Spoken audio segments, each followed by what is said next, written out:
তো বন্ধুরা দেখো, আমি এখন ছাদে চলে এসেছি। নেব হচ্ছে ধনেপাতা।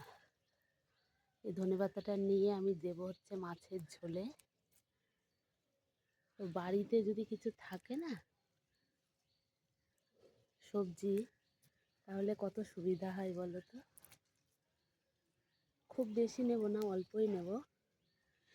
বেশি নেইও এর মধ্যে, দেখতেই পাচ্ছ কিসের মধ্যে লাগানো। কালকের থেকে আমি নিয়েছিলাম। তো চলো, নেওয়া হয়ে গেছে, এবার নিচে যাই। তো দেখো নিচে চলে এসেছি। এখানে মাছের ঝোলটা কিন্তু আমার হচ্ছে, এর মধ্যে দিয়ে দেবো ধনেপাতা।